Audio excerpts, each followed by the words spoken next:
Jingzhou शहर के बीचों बीच मैंने एक अप्लायंस रिपेयर शॉप खोली थी। दुकान के बाहर एक बड़ी सी साइन लगाई जिस पर लिखा था, हम हर चीज रिपेयर करते हैं, ऊपर से स्पेसशिप और स्पेस स्टेशन, नीचे तक एयरक्राफ्ट कैरियर और न्यूक्लियर सबमरीन। जो भी इलेक्ट्रिसिटी पर चलता है वो हमारे लिए कुछ नहीं। मुझे क्या पता था कि एक दिन सच में कोई मिलिट्री वाला आ धमकेगा। उस दिन मैं दुकान में बोर बैठा था, तभी अचानक एक बेहद एलिगेंट शार्पली ड्रेस्ड औरत ने दरवाजा धकेल कर खोला। उसके चेहरे पर एक अजीब सी गंभीरता थी, जैसे वो यहाँ मजाक करने नहीं आई थी। सर, क्या आप सच में सब कुछ रिपेयर करते हैं? बिल्कुल करते हैं, मैंने मुस्कुराते हुए कहा। Nuclear submarine, aircraft carrier, space station, बड़े ऑर्डर्स पर डिस्काउंट भी मिलता है। ऑनेस्टी की गारंटी है। तो बताइए, आपको क्या रिपेयर करवाना है, न्यूक्लियर सबमरीन या एयरक्राफ्ट कैरियर? वो मेरी बात सुनकर जरा भी नहीं मुस्कुराई। बिना एक पल घुमाए उसने अपना ब्रीफकेस टेबल पर रखा और खोल दिया। अंदर एक चीज थी जो दिखने में बैटरी जैसी लगती थी, लेकिन जैसे ही मेरी नजर उस पर पड़ी मैं सीधा होकर बैठ गया। वो केयरफुली प्रोटेक्टिव फोम में लिपटी हुई थी। उसके ऊपर माइक्रोस्कोपिक सर्किट्स थे, छोटे छोटे क्रिस्टल जो एक कॉम्प्लेक्स नेटवर्क में एक दूसरे से जुड़े हुए थे। अगले ही पल मेरा दिमाग एकदम अलर्ट हो गया। ये क्या है? एक लिथोग्राफी मशीन का कैलिब्रेशन सेंसर मॉड्यूल, उसने सपाट आवाज में कहा। एक एक्सपेरिमेंट के दौरान पावर ओवरलोड हो गया, सेंट्रल कार्बन नीडल अरे जल गई और टूट गई। हमारे प्रोजेक्ट टीम को इसकी तुरंत जरूरत है। उसका नाम था चेन किंच। वो लॉन्ग एकेडमी ऑफ साइंसेज में रिसर्चर थी। उस एक्सीडेंट की वजह से पूरा प्रोजेक्ट ठप पड़ गया था। देश के कई स्पेशलाइज्ड इंस्टीट्यूशंस पहले ही हाथ खड़े कर चुके थे कि इसे जल्दी रिपेयर करना नामुमकिन है। अगर वो पूरी तरह लाचार न होती तो इस छोटी सी अजीब दुकान में कभी कदम न रखती। मिस, मैंने थोड़ा रुककर कहा, आप गलत जगह तो नहीं आ गई? हम यहाँ हाउस होल्ड अप्लायंसेस रिपेयर करते हैं। शायद पड़ोस की हार्डवेयर शॉप आपके ज्यादा काम आए। चेन किंच ने मेरा वो बेबस चेहरा देखा और उसकी आखिरी उम्मीद की किरण भी बुझ गई। उसने एक गहरी सांस ली, ब्रीफकेस उठाई और जाने लगी। सच ही तो था, देश के बड़े बड़े स्पेशलाइज्ड इंस्टीट्यूट्स हाथ खड़े कर चुके थे, तो एक साधारण रिपेयर वाला क्या करेगा? तभी मैंने मजाक छोड़ा। 6 महीने पहले मैं इस दुनिया में आया था और इस दुकान का मालिक बन गया था। साथ में मिली थी एक इनफाइनाइट रिपेयर सिस्टम। इन महीनों में बहुत अजीब अजीब चीजें देखी थी, लेकिन इतनी सोफिस्टिकेटेड चीज कभी नहीं आई थी। ये मौका मैं कैसे जाने देता? आपके पास जो कंपोनेंट है उससे लग रहा है ये C7 टाइप की लिथोग्राफी मशीन का हिस्सा है। चेन किंच एकदम रुक गई, जैसे पैर जमीन से चिपक गए हों। मॉडल बता सकते हो? इम्पैक्ट के वक्त पीक वैल्यू कितनी थी, कितने नैनो सेकंड्स तक रही, और प्रोब अरे के अलावा कोई और पार्ट डैमेज हुआ? ये सुनकर चेन किंच की सांसें थम गईं। उसे अपने कानों पर यकीन नहीं हो रहा था। एक अप्लायंस रिपेयर शॉप का मालिक इतने पॉइंटेड क्लासिफाइड सवाल पूछ रहा था। क्रीट वैल्यू नॉर्मल पावर की 15 गुना थी, उसने धीरे से कहा। इम्पैक्ट लगभग 3 से 5 नैनो सेकंड तक रही। बाकी कंपोनेंट्स का सेल्फ डायग्नोसिस नॉर्मल है। हम रिपेयरेबल है, लेकिन सस्ती नहीं होगी। पैसे की चिंता मत करो, बस फिक्स कर दो, मैं तुरंत फंडिंग अरेंज करती हूँ। मैंने हल्की सी मुस्कान के साथ 5 उंगलियां उठाई। 5 मिलियन या चेन 15? उसने दांत भींचे। कीमत बेतुकी थी, लेकिन अभी उसके पास नेगोशिएट करने का कोई ऑप्शन नहीं था। क्या सोच रही हो? 5 मिलियन नहीं, 500 युआन, 1 रुपया कम नहीं, और मेनली इसलिए क्योंकि इसे रिपेयर करने में बहुत इलेक्ट्रिसिटी लगेगी। 500 युआन? सच में? चेन पूरी तरह ठगी सी खड़ी थी। उसे लगा जैसे रियलिटी हिल गई हो। वो हड़बड़ाकर फोन निकालकर QR कोड स्कैन करने लगी। Instant payment received, 500 yuan. ये देखकर मैं खुलकर मुस्कुरा दिया। बिना जल्दबाजी के एंटी स्टैटिक ग्लव्स पहने टेबल पर एक साफ सफेद कपड़ा बिछाया और बड़े आराम से मॉड्यूल को बॉक्स से निकालकर रख दिया। System activate. अगले ही पल मेरे सामने एक इन्फॉर्मेशन पैनल अपीयर हुआ। Repairable item detected. C7 type lithography machine का calibration sensor module, damage level 88%, repair plan analysis complete. सब तैयारी करके मैं एक धूल भरी शेल्फ की तरफ गया और एक ग्लास आर्मर्ड बॉक्स उठाकर लाया। जैसे ही बॉक्स खुला, चेन किंच की आंखें फटी की फटी रह गईं। ये क्या है? उसे लगा था कि कोई सीक्रेट वेपन निकलेगा, लेकिन अंदर था एक बेतरतीब ढंग से मॉडिफाइड सोल्डरिंग आयरन, एक house hold hot air gun, एक इलेक्ट्रिक किचन मिक्सर और जगह जगह से बटोरा हुआ जंकयार्ड का सामान। बॉस, आप इस कबाड़ से मेरी फोटोलिथोग्राफी मशीन का पार्ट रिपेयर करने वाले हो? घबराओ मत, मैंने मुस्कुराते हुए कहा। ये सब इक्विपमेंट फैमिली एयरलूम है। अपोलो मिशन के जमाने में इससे पार्ट्स पॉलिश होते थे। लिथोग्राफी मशीन न होती तो मैं इसे निकालता भी नहीं। Apollo mission? चेन किंच के मुंह का कोना फड़का। पछतावा तो था कि यहाँ आई क्यों, लेकिन अब कोई चारा नहीं था। एक बार और ट्राई तो करना ही था। मैंने हेयर ड्रायर उठाया और मॉड्यूल पर चलाने लगा। न कोई हीट थी, बस हल्की सी ओजोन की स्मेल। लेकिन तभी चेन किंच ने हैरान होकर देखा कि माइक्रोमीटर स्केल सर्किट्स में कुछ हो रहा था। ये क्या है? इलेक्ट्रोड अट्रैक्शन इफेक्ट की रिवर्स रिएक्शन। एक स्पेसिफिक फ्रीक्वेंसी को पल्स में कन्वर्ट करके मेटालिक ट्रे की मेमोरी रिस्टोर की जा रही है। सिंपल वर्ड्स में उसे उसकी ओरिजिनल शेप याद दिलाई जा रही है। चेन अभी इस झटके से उभरी भी नहीं थी कि मैंने वो सोल्डरिंग आयरन प्लग इन कर दी। उसकी टिप पर एक बारीक नीडल लगी थी और वो धीरे धीरे रेड हॉट होने लगी। चेन का दिल फिर से तेज धड़कने लगा। इस जलती हुई नीडल से क्या करोगे? लेकिन मेरे चेहरे पर उस वक्त जो कॉन्सेंट्रेशन थी वो मैंने पहले कभी नहीं दिखाई थी। नीडल एकदम स्टिल थी। बहुत धीरे धीरे मैं उसे डैमेज प्रोब अरे के पास ले गया। जैसे ही टिप पास आई, एक बेयरली विजिबल इलेक्ट्रिक आर्क नर्क क्रैकल करने लगा। चेन ने वो नजारा देखा जो वो जिंदगी में कभी नहीं भूलेगी। आंखें बंद करो, मैंने कहा। ये बस कोल्ड एटम ग्लास है। लॉन्ग इंस्टीट्यूट के रिसर्चर्स इतने इंप्रेशनेबल क्यों होते हैं, जैसे कोल्ड एटम ग्लास पहले कभी देखा ही नहीं। लेकिन ये टेक्नोलॉजी, हम तो इसे फ्यूचर टेक्नोलॉजीज के आर्टिकल्स में लिखने से भी डरते हैं। चेन की आवाज कांप रही थी। उसे लग रहा था जैसे दशकों की मेहनत से बनाए गए साइंस के विजन को इस आदमी ने कबाड़ से तहस नहस कर दिया हो। ठीक है, आखिरी स्टेप, प्रोब नेटवर्क और माइक्रोमीटर सर्किट्स रीबिल्ड करना है। चेन उसे देखती रही, आंखें चौड़ी। मैंने एक बिस्किट टिन से कुछ पाउडर निकाला, एक छोटी सी ग्लास वायल में डाला, फिर उसमें एक विस्क डुबोकर ऑन कर दिया। ये अल्ट्रासोनिक सस्पेंशन नेबुलाइजेशन है। ओह, तुम जानते हो? लगता है तो है, मतलब रिसर्चर बुरे नहीं हो तुम। मैंने हल्की सी स्माइल दी और सोल्डरिंग आयरन ऑन की। एक स्पेशल मैग्नीफाइंग ग्लास के थ्रू चेन ने देखा कि जले हुए बेसिक सर्किट्स लाइटनिंग स्पीड से खुद को रिपेयर कर रहे थे और रिपेयर्ड सर्किट्स पहले से भी ज्यादा परफेक्ट थे। कुछ देर बाद मेरे माथे पर पसीने की बारीक बूंदें आ गईं। हो गया, मानना पड़ेगा, इस चीज की प्रिसीजन वाकई बहुत हाई है। ये सुनते ही चेन किंच की आंखें पूरी तरह खुल गईं। हो गया? आधे घंटे भी नहीं लगे। सच में इस पिन और बिस्कुट टिन के सामान से फिक्स हो गई। मेरी स्किल्स पर शक है क्या? शुरू से देख रही थी, अगर नहीं तो चेक कर लो खुद। और हाँ, मैंने तुम्हारी फोटोलिथोग्राफी मशीन की प्रिसीजन भी इम्प्रूव कर दी है, तो उसका एक्स्ट्रा चार्ज लगेगा। ये वर्ड्स सुनकर चेन के मन में एक तरफ कोल्ड एटम ग्लास और अल्ट्रासोनिक नेबुलाइजेशन के वो सीन्स गूंज रहे थे और दूसरी तरफ ये महान जीनियस अब पैसों की बात कर रहा था। दुनिया का सबसे अजीब इंसान। बॉस, पहले जो आपने इलेक्ट्रिसिटी वाली बात कही थी उसका मतलब क्या था? बताया था ना, फैमिली सीक्रेट टेक्निक है, आगे नहीं बताते। लेकिन लिथोग्राफी मशीन्स तो ज्यादा पुरानी है नहीं, आपके एंसेस्टर्स काफी जवान रहे होंगे। एक्स्ट्रा चार्ज कितना? मैंने 3 उंगलियां उठाई। 30,000 या 3? चेन फिर से हक्की बक्की। ज्यादा दे तो भी बुरा, कम दे तो भी बुरा। 300? मिस, स्टेट का पैसा यूं हल्के में मत लो। 300 युआन, 1-1 छोड़ो। चेन किंच की चौड़ी आंखों में अविश्वास चमक रहा था। फिक्स हो गई? और इतना कम मांग रहे हो? ये फोटोलिथोग्राफी टेक्नोलॉजी है, मिलियंस मांगते तो भी देने पड़ते। 800 युआन, 1 पैसा कम नहीं। और हाँ, एक बात बताना भूल गया था, तुम्हारे मास्क की प्रिसीजन भी रिकैलिब्रेट कर दी। सॉरी, वो थोड़ा पुराना था, मुझसे रहा नहीं गया। ओरिजिनल रेजोनेंस फ्रीक्वेंसी थोड़ी कोर्स थी, मैंने 1 परसेंटेज पॉइंट ऊपर कर दी। तुम्हारे प्रोजेक्ट पर कोई खास फर्क नहीं पड़ेगा ना? कितना कहा? 1 परसेंटेज पॉइंट? चेन किंच की सांस रुक गई। एक रिसर्चर होने के नाते वो जानती थी कि वो 1 परसेंटेज पॉइंट कितनी बड़ी बात है। सर, क्या मैं आपका कॉन्टैक्ट ले सकती हूँ? क्यों? मैं एक रिस्पेक्टेबल आदमी हूँ। तुम्हारी चीज फिक्स कर दी, अब और क्या चाहिए? नहीं, एक्चुअली अगर कभी कुछ और फिक्स करवाना हो तो मुझे पता है, डर है कि रिपेयर होल्ड नहीं करेगी और मुझे ढूंढ नहीं पाओगी। नहीं, ऐसा नहीं, घबराओ मत, दुकान यही है, जब चाहो आ जाओ। अगर ठीक से फिक्स नहीं हुई तो 800 युआन वापस। चेन किंच के होठों का कोना एक बार खिंचा, फिर वो रिपोर्ट फाइल करने के लिए पलट गई। लेकिन जैसे ही बाहर निकली, फोन बजा। स्क्रीन पर नाम था डायरेक्टर जू। जैंगलिंग शू, कहाँ हो तुम? मैंने फोटोलिथोग्राफी मशीन का मॉड्यूल रिपेयर करवाने को नहीं कहा था? डायरेक्टर, चिंता मत करो, फिक्स हो गई, वापस लेकर आ रही हूँ। फिक्स हो गई? कहाँ करवाई? एक अप्लायंस रिपेयर शॉप में। लाइन पर एक लंबी खामोशी छाई, फिर धीरे से आवाज आई, कहाँ हो? मैं खुद आता हूँ। सड़क पर रिसर्च इंस्टीट्यूट की कार तेज रफ्तार से भागी जा रही थी। जो का चेहरा सफेद पड़ा हुआ था, ब्रीफकेस गोद में पकड़ी थी, नसें तनी हुई थी। वो जानता था डायरेक्टर अब ब्लास्ट करेगा, लेकिन उसका दिमाग बार बार उस कबाड़नुमा टूल्स और उस अजीब दुकान वाले की तरफ जाता था। उसे लगा जैसे कोई हास्यास्पद सपना देख आई हो। इंस्टीट्यूट के गेट पर पहले से सारी प्रोजेक्ट टीम्स के रिसर्चर्स जमा थे। जैसे ही कार रुकी, भीड़ टूट पड़ी। लिंचू, क्या मॉड्यूल फिक्स हो गया? दिखाओ जल्दी, हमारा प्रोजेक्ट और नहीं रुक सकता। फिक्स हुई? शायद। या तो हुई या नहीं हुई। ये शायद क्या है? और कहाँ फिक्स करवाई? स्पेशलिस्ट एजेंसी ने तो महीनों लगने की बात कही थी। अप्लायंस रिपेयर शॉप में। पूरी भीड़ की सांसें थम गई। Appliance repair shop photolithography machine की? ये क्या नॉनसेंस है? जैंगलिंग शू, तुम्हारा दिमाग तो ठीक है ना? जैंगलिंग शू कांप रही थी, आंखों में आंसू आने वाले थे। बस,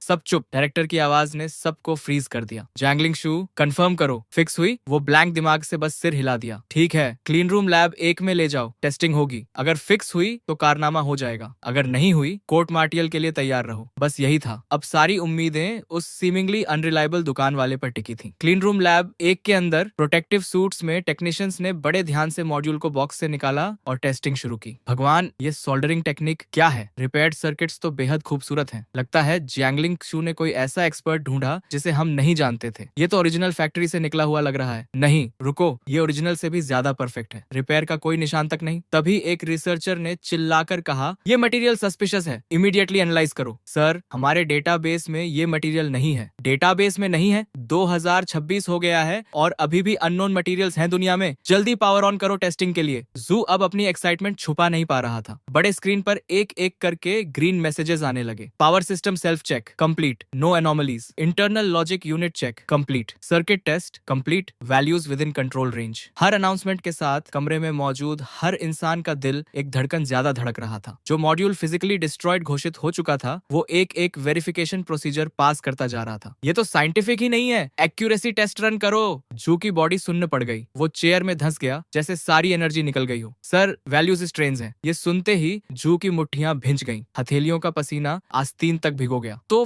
फेल हो गई? जू एकदम कुर्सी से उछला। नहीं सर, ये वैल्यूज किसी बहुत हाई लेवल फोटोलिथोग्राफी मशीन जैसी हैं। हम जो यूज कर रहे थे उससे 1% पॉइंट ज्यादा। मुझे शक है ये हमारा मॉड्यूल ही नहीं है, लेकिन अब भी दुनिया में किसी के पास भी ऐसी टेक्नोलॉजी नहीं होनी चाहिए। 1% पॉइंट ज्यादा, जो कि आंखें पलटी और वो बेहोश होकर गिर पड़ा। लेकिन बाकी सब यूफोरिक थे। स्क्रीन पर स्क्रॉल हो रहे डेटा को टकटकी लगाए देख रहे थे और एक कोने में चेन किंच अभी भी वहीं खड़ी थी, ब्लैंक एक्सप्रेशन के साथ। तो कैलिब्रेशन मॉड्यूल फिक्स हो गई? फिक्स नहीं जैंगलिंग सू, ये ब्रेक थ्रू है। तुमने एक कारनामा कर दिया। वो अपनी तरफ उंगली उठाते हुए बोली। मैंने? अभी तो डायरेक्टर कोर्ट मार्शल की बात कर रहे थे। एक पल में कारनामा कैसे? जैंगलिंग सू, इस बड़ी टेक्निकल डिफिकल्टी को ओवरकम करने में तुम्हारे एक्सेप्शनल परफॉर्मेंस के लिए मैं तुम्हें इस रिसर्च टीम का हेड नियुक्त करता हूँ। वो अपनी आंखों पर यकीन नहीं कर पा रही थी। लॉन्ग एकेडमी ऑफ साइंसेज में काम करना ही एक ऑर्डिनरी इंसान के लिए पिनिकल था। टीम लीडर बनना उसकी सोच से भी बाहर था। क्या ये सब उस मॉड्यूल रिपेयर की वजह से था? और उस मोमेंट में पहली बार उसे यकीन हुआ उस सीमिंगली अनरिलायबल लड़के की बातों पर। वो 1% एक्यूरेसी इंप्रूवमेंट भी सच था। बताओ चीफ जैंगलिंग, सारे स्पेशलाइज्ड एजेंसीज ने हाथ खड़े कर दिए थे। तुम किसके पास गई थी? आर्मी सब कॉन्ट्रैक्टर, जनरल स्टाफ का कोई बिगविग? इतनी इंपॉर्टेंट मैटर के लिए हम भी पर्सनली जाकर थैंक्स करना चाहते हैं। मैं झूठ नहीं बोल रही, सच में एक छोटी सी लोकल रिपेयर शॉप में फिक्स हुई। Repair stand? टीवी फिक्स करना भी कॉम्प्लिकेटेड है वहाँ। हम फोटोलिथोग्राफी मशीन की बात कर रहे हैं। लिंक्सू, मजाक कर रही हो ना? बिल्कुल नहीं। उस वक्त सच में कोई चॉइस नहीं थी, इसीलिए वहां गई। दरवाजे पर लगी वो साइन ही थी जिसने उसकी नजर खींची। साइन पर लिखा था, ऊपर स्पेसशिप और स्पेस स्टेशन रिपेयर सिखाई जाती है, नीचे एयरक्राफ्ट कैरियर और न्यूक्लियर सबमरीन। जो भी इलेक्ट्रिसिटी पर चलता है वो यहाँ फिक्स होता है। पूरी लेबोरेटरी में एक पल के लिए मौत जैसी खामोशी छा गई। तो मैं अंदर चली गई। बॉस ने soldering iron, hot air gun और मिक्सर से वो मॉड्यूल रिपेयर किया और अंत में कुल 800 युआन लिए। जैसे जैसे वो बोलती जा रही थी उसकी आवाज कमजोर होती जा रही थी। उस मोमेंट में चैन किंच की तरफ सभी की नजरें घूम गईं और हर आंख में हैरानी और अविश्वास था। फोटोलिथोग्राफी मशीन रिपेयर करने के लिए एक रिपेयर शॉप? लेकिन ये तो बिल्कुल नॉनसेंस है। अगर उस आदमी में सच में इतना टैलेंट होता तो पूरी दुनिया उसके पीछे पड़ी होती। तभी जू आगे बढ़ा और ऊंची आवाज में बोला, ये मैटर अब टॉप सीक्रेट क्लासिफाइड है। जो भी इसके बारे में बात करेगा उस पर एस्पियोनाज का आरोप लगेगा। प्रोजेक्ट टीम, इस नई प्रिसीजन लेवल के साथ एक नई चिप सीरीज तुरंत मैन्युफैक्चर करो। मुझे जल्द से जल्द रिजल्ट्स चाहिए। फिर उसने चेन किंच की तरफ इशारा किया। जैंगलिंग शू, अभी जाना मत। उस शॉप का एड्रेस याद है? हाँ, परफेक्ट, मुझे वहां ले चलो। मैं उस बॉस से पर्सनली मिलना चाहता हूँ। 1 मिनट रुको,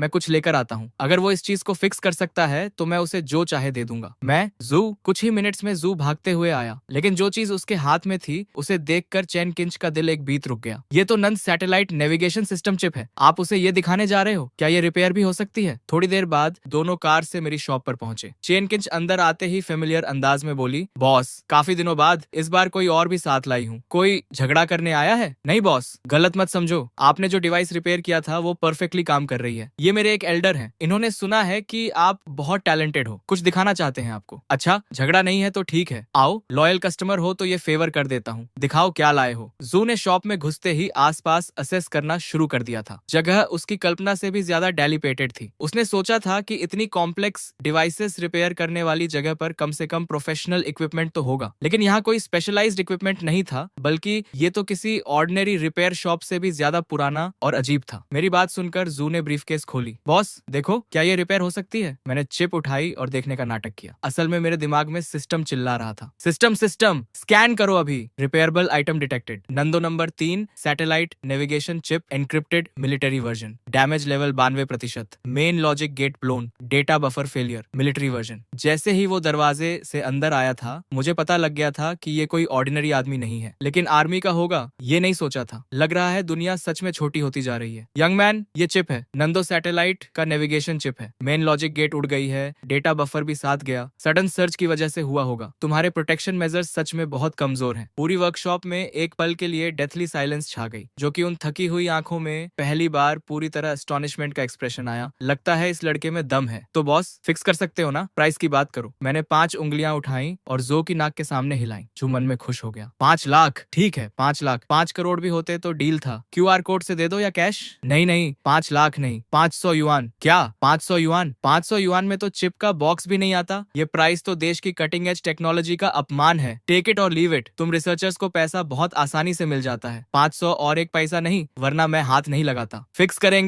करेंगे बॉस, करेंगे। चेन किंच ने झट से फोन निकाला और पेमेंट QR स्कैन कर दिया, जो बस हेल्पलेसली ये सीन देखता रहा। देश की स्ट्रैटेजिक कटिंग एज चिप एक यंग मैन ने 500 युआन में रिपेयर के लिए एक्सेप्ट कर ली। अगर वो रेगुलर कस्टमर ना होती तो मैं इसे लेता भी नहीं। तुम सच में सोचते हो मैं 500 युआन के लिए परेशान हूँ? सीरियसली? जू का चेहरा थोड़ा खुला। तुम इसे स्मॉल मैटर बोल रहे हो? ये पूरे नंदू सैटेलाइट का मेन कंपोनेंट है। ये लड़का अभी इतना सीरियस था, एकदम चाइल्डिश कैसे हो गया? डायरेक्टर, चिंता मत करो, बॉस हमेशा ऐसे ही हैं। टैलेंटेड लोगों का टेम्पर ऐसा ही होता है। जू का चेहरा लाल हो गया। वो एक कोने में मुड़ा। मैंने एक छोटा बॉक्स निकाला और खोला। जू का दिल मुंह को आ गया। अंदर था एक पुराना मैनुअल डेंटिस्ट ड्रिल। कहाँ से ढूंढ के लाया था भगवान जाने। एक पुरानी प्लायर्स और एक चीज जो मैनुअल कॉफी ग्राइंडर जैसी दिखती थी। ये सारा कबाड़ स्क्रैप डीलर भी 5 यूरो में नहीं लेता। जो से रहा नहीं गया। कांपती उंगली से उस पाइल की तरफ इशारा करते हुए उसकी आवाज भी कांप रही थी। आप इस सबसे मेरी चिप फिक्स करने वाले हो? क्यों? मेरे टूल्स पसंद नहीं आए? तो अपनी चिप वापस ले जाओ और खुद स्टडी करो। मेरी छोटी सी शॉप इतने इंपॉर्टेंट क्लाइंट्स के लिए बनी नहीं है। ये कहकर मैंने नाराजगी से टूल्स रख दिए और चेयर पर बैठ गया। मास्टर शू, प्लीज रिपेयर करवाना है हमें, और वैसे भी पैसे दे चुके थे। चेन किंच ने बीच में आकर सिचुएशन संभाली। बूढ़ा जू अंदर से जल रहा था, लेकिन उसने फोर्स कर खुद को शांत किया। मैंने जू को एक नजर से देखा, फिर धीरे से ट्वीजर्स उठाई। उसी मोमेंट में चेन किंच ने मेरा स्पेशल मैग्नीफाइंग ग्लास उठा लिया। लेंस के थ्रू जू और चेन किंच दोनों ने एक इनक्रेडिबल सीन देखा। ये टेक्निक क्या है? लग रहा है फ्ली को पर्म दे रहे हो। जू को गूजबम्स आ गए। उसे लगा जैसे जिंदगी भर की साइंटिफिक रिसर्च बेकार हो गई। अगर एक साधारण आयरन से चिप फिक्स हो जाती है तो मैंने इतना पढ़ा क्यों? पहले पता होता तो 20 यूरो का आयरन ले आता सुपरमार्केट से, 500 युआन बच जाते। जैंगलिंग सू, सच में इसी तरह फोटोलिथोग्राफी मशीन फिक्स हुई थी? ये तो सब दिखावा लगता है, रिपेयर जैसा कुछ दिख ही नहीं रहा। डायरेक्टर देखो ये पाउडर। इस टेक्निक का नाम अल्ट्रासोनिक एटोमाइजेशन सस्पेंशन है। Ultrasonic atomisation suspension? ये क्या होती है? मैनुअल्स में है। मैंने उनकी बातों का जवाब देने की जहमत नहीं उठाई और डेंटिस्ट ड्रिल उठा लिया। उसे पाउडर में डुबोया और चिप के डैमेज्ड एरियाज रिपेयर करने लगा। प्रोसेस फोटोग्राफी मॉड्यूल जैसी ही थी, बस मटेरियल्स अलग थे। टूल की टिप से चिप के सर्किट पर बेयरली विजिबल इलेक्ट्रिक आर्क्स कूद रही थी, हर माइक्रो फ्रैक्चर को प्रिसिजली रिपेयर करती हुई। किसी सुपर हीरो मूवी से भी ज्यादा एब्सर्ड था ये नजारा। ठीक है, हो गया, लेकिन ये नंदो सैटेलाइट नेविगेशन चिप थी, इतने कम टाइम में रिपेयर हो गई? किसी स्पेशलाइज्ड इंस्टीट्यूट में तो रिपेयर प्लान बनाने में ही महीने लग जाते। और क्या करूं? ड्रम्स बजाऊं? रिबन कटिंग सेरेमनी करूं? डायरेक्टर साहब स्पीच दें? झो को गाली देने की जबरदस्त इच्छा हुई। लड़के में टैलेंट तो कमाल का है, लेकिन जबान सांप जैसी है। एक ही लाइन में दम निकाल दिया। उसने देखा मैं कैजुअली टूल्स बॉक्स में फेंक रहा हूँ, जैसे अभी कोई टोस्टर फिक्स किया हो जो ऑन नहीं हो रहा था। इतना नॉनशलेंट। एक बड़ी सी अब्सर्डिटी की लहर जू को डुबो गई। मैं पागल हो गया हूँ या सपना देख रहा हूँ? ये कैसे पॉसिबल है? जू का चेहरा स्केरलेट हो गया। सांस लेने में भी तकलीफ हो रही थी। डायरेक्टर ठीक हो? बस एक छोटी सी चीज फिक्स की है, यहाँ मर मत जाओ, मुझे इस शॉप से रोजी रोटी चलानी है। नहीं ठीक हूँ। जू कंपोजर वापस लाने की कोशिश कर रहा था। डायरेक्टर आदत डालनी पड़ेगी, बॉस का यूजुअल प्रोसीजर यही है। Usual procedure? जीजेंग एक्सू, तुम्हें अंदाजा है मुझे कितना शौक लगा है ये देखकर? पूरी एकेडमी के सैकड़ों एक्सपर्ट्स जो प्रॉब्लम सॉल्व नहीं कर पाए, इसने पुरानी डेंटिस्ट ड्रिल और एक हेयर क्लिप से फिक्स कर दी। ग्रैंडपा तुम्हारी चीज फिक्स हो गई। वैसे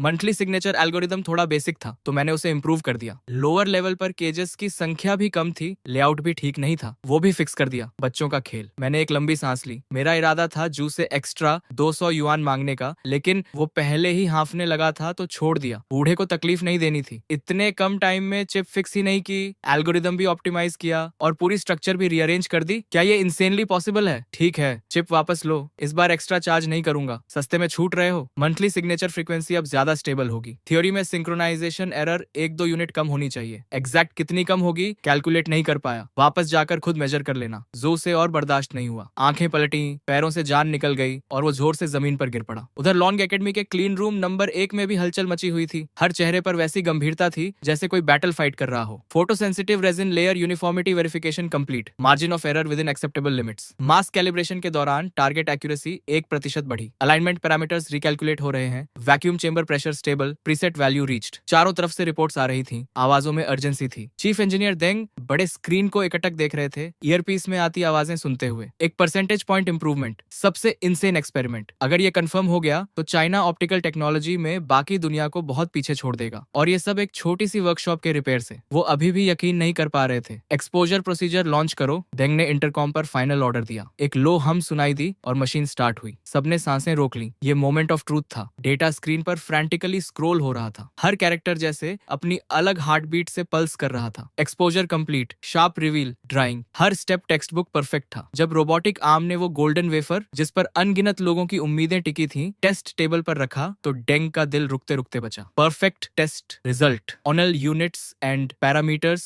normal, structure intact, effective accuracy increased by 1.2%। पूरी लेबोरेटरी में सन्नाटा छा गया। सब वुडन स्टैचूज बन गए। हमने कर दिया, हमने कर दिया, भगवान मैं सपने में तो नहीं हूँ। सब हंसने लगे, लेकिन आंसू झरने की तरह बह रहे थे। देंग ब्लैंक नजरों से स्क्रीन को देखते रहे। उनका पूरा बॉडी अनकंट्रोलेबली कांप रहा था। इतने सालों की पढ़ाई, इतना नॉलेज, और एक अप्लायंस रिपेयरमैन ने उसे पल भर में धूल में मिला दिया। उसी वक्त यूक्सिया के टॉप लीडर्स की मीटिंग रूम में माहौल बेहद भारी था। 10 मीटर से लंबी कॉन्फ्रेंस टेबल पर देश के सबसे इन्फ्लुएंशियल साइंटिस्ट्स बैठे थे। सबने जू की रिपोर्ट पढ़ी है ना? तो क्या लगता है? सॉम मिन्योन ने टेबल पर टैप करते हुए कहा। उनकी आवाज में एक दबी हुई एंगर थी। टेबल पर लॉन्ग एकेडमी के 7वीं इंस्टीट्यूट की नई रिपोर्ट रखी थी। कोई बात करने की जरूरत नहीं, जो चाहे कर रहे हैं। C7 फोटोलिथोग्राफी मशीन का कैलिब्रेशन मॉड्यूल, ये तो सिस्टम का हार्ट है। पूरी दुनिया में गिनती के कंट्रीज हैं जो इसे रिपेयर कर सकते हैं, और इन्होंने एक अप्लायंस रिपेयरमैन को दे दिया। क्या फोटोग्राफी मशीन को टीवी समझ रखा है? डीन यान ने मुट्ठी टेबल पर मारी और उठ खड़े हुए। चेहरा गुस्से से लाल था। मैं डीन यान से सहमत हूँ, और ये रिपोर्ट में एंसेस्ट्रल नो हाउ और कॉमन पीपल का मास्टर क्या बकवास है। लगता है कोई शिवलरिक रोमांस पढ़ रहे हो। मेरी राय में जो इतने प्रेशर में है कि हैलुसिनेट कर रहे हैं। सालों से वेस्टर्न कंट्रीज हमारा गला दबाए हुए हैं। सबकी इंपेशेंस समझ आती है, लेकिन ऐसे मोमेंट्स में ही कूल हेड रखना जरूरी होता है। जो कर रहे हैं वो रिपोर्ट फल्सिफाई करना है। ये सिंपल प्रोफेशनल एरर नहीं, ये serious breach on off discipline है। मीटिंग रूम का माहौल और भारी होता गया। लगभग सबकी राय एक ही थी। सोम मग्न बड़े ध्यान से सब सुन रहे थे। उनकी भौहें और ज्यादा सिकुड़ती जा रही थीं। वो जानते थे जो कोई ऐसे वैसे साइंटिस्ट नहीं है जो हल्की बात नहीं करते। शायद कोई और एक्सप्लेनेशन हो। मेरी राय में 7वीं इंस्टीट्यूट के सभी रिसर्च प्रोजेक्ट्स तुरंत हॉल्ट करने चाहिए और इन्वेस्टिगेटिव टीम भेजनी चाहिए। हाँ, अग्रीड। सम मिन्योन ने भीड़ का गुस्सा ऑब्जर्व किया और एक लंबी सांस ली। इस बार जू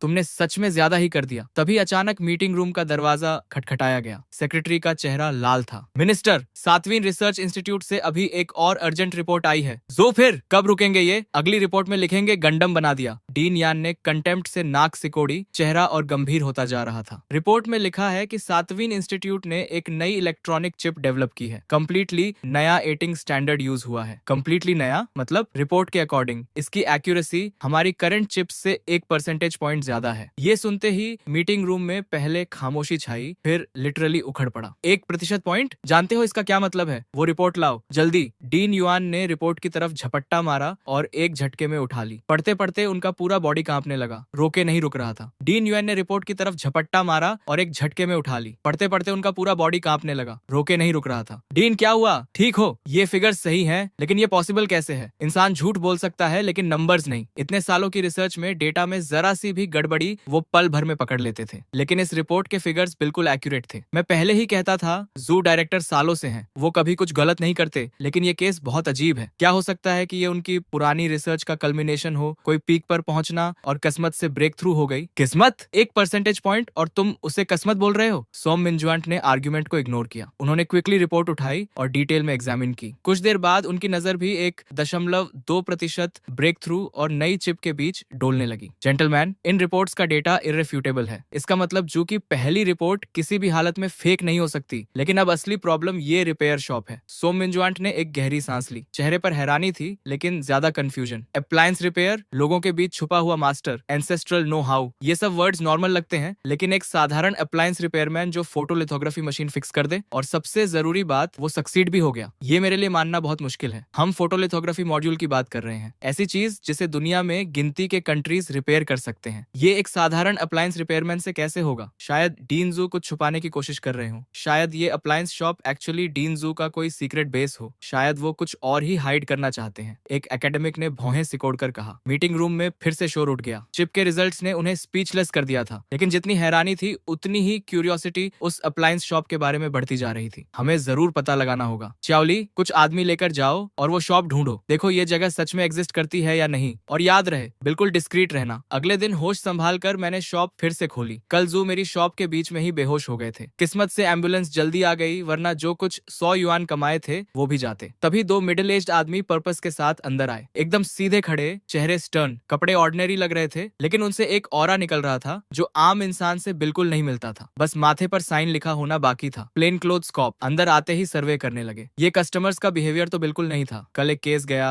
आज 2 और आ गए। मेरी छोटी सी शॉप अब ट्रेंडी स्पॉट बनने वाली है। बॉस, अभी खुले हो? हाँ खुले हैं। जेंटलमैन, क्या फिक्स करवाना है? इंपोर्टेड वॉशिंग मशीन जो टर्न नहीं हो रही, या अमेरिकन रेफ्रिजरेटर जो कूल नहीं कर रही? बॉस, ये देखो। एक आदमी ने एक छोटी स्क्वायर सी डिवाइस काउंटर पर रख दी। कोई स्पेशल पैकेजिंग नहीं। ये क्या है? पुराना MP3 प्लेयर या पुरानी पावर बैंक? हाँ यही है, पुराना म्यूजिक प्लेयर। बॉस, फिक्स हो सकता है। Music player? तुम्हारा म्यूजिक प्लेयर ऐसा दिखता है? किसे बेवकूफ बना रहे हो? जैसे ही वो दोनों अंदर आए थे, मैंने उनके पास मौजूद सभी इलेक्ट्रॉनिक डिवाइसेस स्कैन कर लिए थे। जो डिवाइस उन्होंने दिखाई वो एक ब्लैक ब्रदर मिलिट्री सिफर मशीन थी। मलफंक्शन का कारण था एक इम्प्रॉपर पावर आउटेज से ट्रिगर्ड सिक्योरिटी लॉक। ये दोनों रिपेयर करवाने नहीं आए, टेस्ट करने आए हैं मुझे। ये नई नहीं लगती। फिक्स करना कॉम्प्लिकेटेड हो सकता है, लेकिन पुरानी चीजों पर ही असली क्राफ्ट्समैनशिप की पहचान होती है। अक्सर टूटी नहीं होती, बस एक्टिंग अप कर रही होती है। मैंने ट्रैकिंग डिवाइस हाथ में तोली। दोनों ने एक दूसरे को देखा, बिविल्डर्ड। मेरे मिस्टीरियस गेम के सामने उनका पेशेंस क्लियरली खत्म होने लगा था। इस बार मैंने इलेक्ट्रिक इक्विपमेंट भी नहीं निकाली, बस डिवाइस को उंगलियों से टैप किया। रिदमिक और स्लो टैपिंग। सुनने में सिंपल लग रहा था, लेकिन सामने के दोनों आदमी पसीने में भीग चुके थे। वो इमरजेंसी रिसेट कोड टाइप कर रहे थे। मैं पहचान गया, ये नेशनली रिकॉग्नाइज्ड ट्रैकिंग डिवाइस है। ये रिसेट सीक्वेंस एक्चुअली डिवाइस को बिना डिटेक्ट हुए डिस्ट्रॉय करने के लिए डिजाइन किया गया है। लेकिन एक अप्लायंस शॉप का मालिक ये कैसे जान सकता है? शक की आंधी उन्हें घेर ही रही थी कि मेरे हाथ में पकड़े डिवाइस की रेड लाइट फ्लैश करने लगी। लो, हो गया। मैं कहा था ना, इस तरह की गैजेट को बस एक अच्छे ओवरहॉल की जरूरत होती है। 20 युआन QR कोड से मैंने डिवाइस सीधे टेबल पर फेंकी और 2 उंगलियां उठाई। दोनों कंप्लीटली डमफाउंडेड थे। ये तुम्हें कैसे पता? क्या? पहले ही बताया था ना, फैमिली सीक्रेट। ग्रैंडफादर ने यही ट्रिक से गांव के ट्रैक्टर की कॉन्स्टिपेशन ठीक की थी। फिर मैं रुका। लेकिन जेंटलमैन, तुम मुझे ये डिवाइस लाकर MP3 प्लेयर बताते हो? ये बहुत ऑनेस्ट नहीं है। अगर मैंने सच में इसे म्यूजिक प्लेयर समझ लिया होता और खोल के तोड़ दिया होता तो किसकी गलती होती? ये सुनते ही दोनों के रोंगटे खड़े हो गए। एक बिजली सी उनके बॉडी से गुजरी। उन्होंने सोचा था ये यंग मैन कुछ नहीं जानता, लेकिन वो तो जैसे ही अंदर आए थे, इसने सब फिगर आउट कर लिया था। बस बकवास बंद करो, पेमेंट करो और जाओ। बिना पे किए जाने की कोशिश मत करना। यहाँ हर तरफ सर्वेलेंस कैमरास हैं। देते हैं। दोनों फ्रेनेटिकली फोन निकालकर 20 युआन स्कैन करने लगे। और कुछ काम है? फिक्स हो गई तो जाते क्यों नहीं? मैंने पेमेंट कंफर्मेशन देखी। वो दोनों अजीब नजरों से मुझे देखते हुए तेजी से बाहर निकल गए, जैसे आग लगी हो। लेकिन शॉप से थोड़ी दूर जाते ही दोनों कार में बैठ गए और गहरी सांस ली। सर, हम बोल रहे हैं, क्या वो शॉप एग्जिस्ट करती है? हाँ, शॉप डेफिनेटली एग्जिस्ट करती है। बस ये आदमी थोड़ा क्रीपी है, जितना हमने सोचा था उससे कहीं ज्यादा। जैसे ही हम थ्रेशोल्ड पर गए, उसके ट्रैप में आ गए। उसने तुरंत समझ लिया क्या फिक्स करवाना है, और वो एनक्रिप्टेड अनलॉकिंग मेथड भी जानता है। हमारा एनक्रिप्टेड अनलॉकिंग मेथड। ये कैसे पॉसिबल है? ये microphone top of the line है। नेशंस के बीच एस्पिनाज ऑपरेशंस काउंटर करने के लिए स्पेसिफिकली डिजाइन की गई है। मिनिस्टर, मैं जो कह रहा हूँ वो सच है। इस रिपेयर शॉप का ओनर बहुत सस्पिशियस है। इस तरह एक्सप्लेन करना कॉम्प्लिकेटेड है। ठीक है, दोनों अभी घर जाओ। हॉस्पिटल के डिसइंफेक्टेंट की स्मेल जू के नथुनों में भर गई। हार्ट मॉनिटर की फेंट स्टेडी बीप गूंज रही थी। सर, आंख खुल गई। चिप, मेरी चिप कहाँ है? चिप यहाँ है। छोटा केस झट से उनके पास लाया गया। जू ने जल्दी से चिप देखी, सेफ और साउंड। दिल की धड़कन आखिरकार नॉर्मल हुई और एक राहत की सांस निकली। मुझे हॉस्पिटल से जाना है। डॉक्टर ने कहा है अभी कंडीशन अलाउ नहीं करती, रेस्ट चाहिए। इम्पॉसिबल, ये क्रूशियल मोमेंट है, मुझे निकलना ही होगा। जो जिद से उठ खड़े हुए और जल्दी से कपड़े पहने। नंदो सैटेलाइट चिप को सीने से लगा लिया। कभी ये सिर्फ स्क्रैप मेटल का ढेर था, लेकिन अब ये उनकी सबसे कीमती चीज थी। कार लाओ, अभी चलते हैं। थोड़ी देर बाद 7वीं रिसर्च इंस्टीट्यूट की बिल्डिंग सामने आई। कई सिक्योरिटी चेक पॉइंट्स पार करके कार एडमिनिस्ट्रेशन बिल्डिंग के सामने रुकी। जैसे ही कार रुकी, एक व्हाइट कोट पहने रिसर्चर घबराए हुए चेहरे के साथ दौड़ता हुआ आया। क्या हुआ? डायरेक्टर, सेंट्रल सिस्टम्स से लोग आए हैं, अभी लैब में हैं। Central systems? इतनी अचानक? 7वीं रिसर्च इंस्टीट्यूट में इंस्पेक्शन के लिए आए थे। फोटोलिथोग्राफी मशीन के लिए डेवलप की गई नई प्रिसिजन चिप जो 1% ज्यादा एक्यूरेट है। शायद उन्हें यकीन नहीं हुआ तो पर्सनली देखने आ गए। क्या कहा? 1% ज्यादा प्रिसिजन वाली चिप कंप्लीट हो गई। ये सुनते ही जो की आंखें लगभग निकल पड़ी। हाँ, कंप्लीट हो गई। आप और टीम लीडर जो के जाने के कुछ देर बाद ही हम सक्सेस हो गए। परफेक्ट। लेकिन रिपोर्ट सबमिट करने की ऑथराइजेशन किसने दी? रिपोर्ट तभी सबमिट होती है जब पूरा कॉन्फिडेंस हो। चिप अभी बैरली कंप्लीट हुई है और इन्होंने रश करके सेंट्रल सिस्टम को भेज दी। अगर कोई लास्ट मिनट अनफोर्सीन इवेंट आया तो ये साइंटिफिक डेटा और मिलिट्री इंटेलिजेंस फॉल्सिफाई करना होगा। हाई ट्रेजन जितना सीरियस क्राइम। ये ट्रबल ढूंढ रहे हैं क्या? बस सभी प्रोजेक्ट मेंबर्स को अभी बुलाओ। जो भी न्यू चिप डेवलपमेंट में था सब लैब में इकट्ठा हो। जो ने मुड़कर लैब की तरफ दौड़ लगा दी। विशाल क्लीन रूम में एक ग्रुप खड़ा था। फोटोलिथोग्राफी मशीन के आसपास जमा होकर इशारे करते हुए बात कर रहे थे। आगे था यान सेंट्रल सिस्टम के टॉप पर। कैलिब्रेशन मॉड्यूल का फीडबैक लूप मैक्सिमम तक ऑप्टिमाइज हो गया है। ऑप्टिकल पार्ट कंपेंसेशन भी कंप्लीटली रीडिजाइन हुई है। ये टेक्नोलॉजी का सच में कमाल है। और सबसे इंप्रेसिव बात यह है कि ये सारी ऑप्टिमाइजेशंस एग्जिस्टिंग आर्किटेक्चर पर इंप्लीमेंट हुई हैं, एक भी बेसिक प्रोटोकॉल बदले बिना। ये कैसे पॉसिबल है? डायरेक्टर जू, बताइए आपकी लैब में हो क्या रहा है? लिथोग्राफी मशीन छोड़ो, सिर्फ चिप की बात करो। इसकी ऐसी स्ट्रक्चर क्यों है? जू के मुंह में जो प्लेजेंट्रीज आ रही थी वो गले में ही अटक गईं। एक्सप्लेन करो। लेकिन एक्सप्लेन क्या करें? भगवान, चिप उन्होंने खुद डेवलप की और एक्सप्लेन करना मुश्किल है। ऑनरेबल एकेडमिक्स, ये एक्सप्लेन करना थोड़ा कॉम्प्लिकेटेड है। अगर डायरेक्टली टेस्ट डेटा पर चलें तो ज्यादा क्लियर होगा। कोई भी एक्सप्लेनेशन रॉ डेटा जितनी इंपैक्टफुल नहीं होगी। नई चिप को बड़े ध्यान से उठाकर बीजीजी प्लेटफॉर्म के टेस्ट स्लॉट में रखा गया। एक साउंड आई और स्लॉट ऑटोमेटिकली लॉक हो गया। सेल्फ डायग्नोस्टिक एनवायरनमेंट इनिशिएट हुआ। Vacuum environment okay. Temperature stabilized at 21.5 degree Celsius. Electromagnetic shielding activated. Low frequency calibration accuracy test initiate हो रहा है। Calibration module response time 3.8 nanoseconds. Stable operation. Optical path deviation correction rate 12.5 micron. Design specification से 1.2% ज्यादा। इन reports को सुनते ही भीड़ में excitement की लहर दौड़ गई। एक सिंपल बेसिक टेस्ट ने ही उन्हें स्पीचलेस कर दिया। यान लाओ, ये फिगर्स ऑलरेडी अस्टाउंडिंग है। हमारी स्टैंडर्ड लिथोग्राफी मशीन का करेक्शन रेट पीक पर 12.1 माइक्रोमीटर्स डिजाइन था। यान लाओ ने सिर हिलाया। चेहरे पर कोई इमोशन नहीं था। Basic test validated. Second phase का high intensity lot testing launch करो। जू का चेहरा भी इंप्रेसिव था, लेकिन जो कांपना रोके नहीं रुक रहा था वो अंदर की बेचैनी को बता रहा था। कमांड्स कंप्लीट हुए। होलोग्राफिक प्रोजेक्शन इंस्टेंटली अपीयर हुई। डेटा की एक फ्लड पागलों की तरह चिप से सर्च कर रही थी। ये टेस्ट सिमुलेट कर रहा था लिथोग्राफी मशीन को एक्सट्रीम कंडीशंस में, बहुत हाई प्रिसीजन एक्सपोजर स्टेट और complex computational state. Chip utilization rate 99.6%। Temperature rise 45 degree, 67 degree, 70 degree. सब कुछ इसी पर टिका था। लेबोरेटरी में साइलेंस छा गई। बस नर्वसली निगलने की आवाजें सुनाई दे रही थी। पिछले टेस्ट में जैसे ही चिप सेफ्टी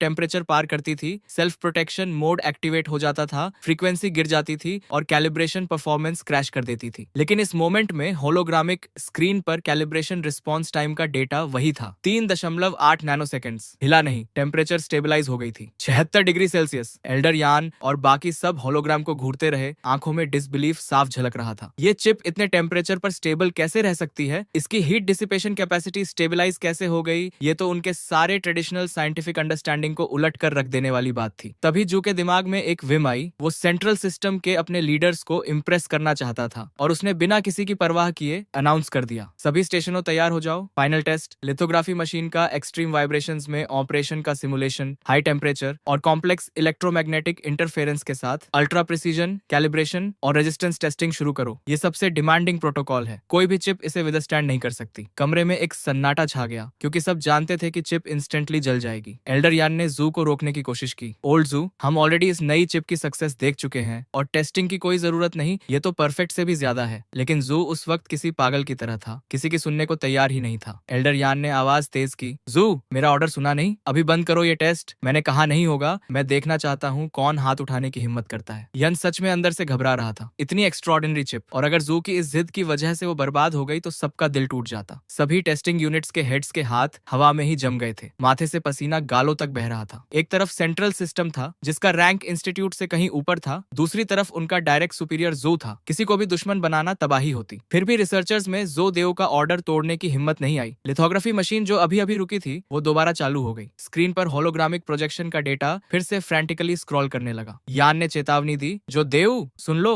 अगर ये एक्सपेरिमेंट फेल हुआ तो कोर्ट मार्टियल के लिए तैयार रहो। लेकिन देव ने जैसे सुना ही नहीं। एल्डर यान की आंखें स्क्रीन पर जमी थी। कैलिब्रेशन डिविएशन रेट का डेटा ऊपर नीचे उछल रहा था। मतलब चिप एक्सट्रीम कंडीशंस में भी ऑप्टिकल पाथ कैलिब्रेशन मेंटेन कर रही थी। तभी अचानक होलोग्राफिक प्रोजेक्शन पर फाइनल डिविएशन रेट आया और वो था जीरोस की एक पूरी लाइन, 0 डिवीजन, 0 एरर। पूरे कमरे में जैसे वक्त रुक गया, सबकी आंखें फटी की फटी रह गईं। क्या मैं सपना देख रहा हूँ? फिर से टेस्ट करो। एल्डर यान का चेहरा लाल हो गया था, दांत इतने जोर से भींचे हुए थे कि पीसने की आवाज कमरे में सुनाई दे रही थी। वो पागल बूढ़ा इस चिप को बर्बाद करके ही दम लेगा। लेकिन इस बार टेक्नीशियंस ने 1 सेकंड भी नहीं लगाया। होलोग्राफिक प्रोजेक्शन रीस्टार्ट हुई और रिजल्ट फिर 0। 1 बार, 2 बार, 3 बार, हर बार 0। भगवान, 5 बार। हमारी पुरानी चिप्स तो एक बार भी नहीं झेल पाती थी। जोदो पूरी तरह गलत साबित हो गया था और ये सोचकर तो और ज्यादा हैरानी होती थी कि इस चिप को एक अप्लायंस रिपेयरमैन ने फिक्स किया था। ये किसी मिरेकल से कम नहीं था। एल्डर यान खुद को रोक नहीं पाया। डायरेक्टर जू, आखिर कहां से ढूंढा है तुमने उस जीनियस को जो लिथोग्राफी मशीन को इस हद तक यूज कर सकता है? जू ने शांति से पूछा। काफी है डीन यान, हमारी चिप आपके स्टैंडर्ड्स पर खरी उतरी? यान ने माथा झुकाते हुए कहा। बिल्कुल काफी है डायरेक्टर जू, बहुत ज्यादा काफी है। और वो कोर्ट मार्शल वाला प्रपोजल? इस बार जो को थोड़ा पेटी जरूर लगा, लेकिन सच यही था कि ड्रैगन कंट्री का 7वां रिसर्च इंस्टीट्यूट कुछ भी नहीं है, तो सेंट्रल सिस्टम के लोग यहाँ आए ही क्यों? क्या इसीलिए नहीं कि उन्हें खुद पर भरोसा नहीं था?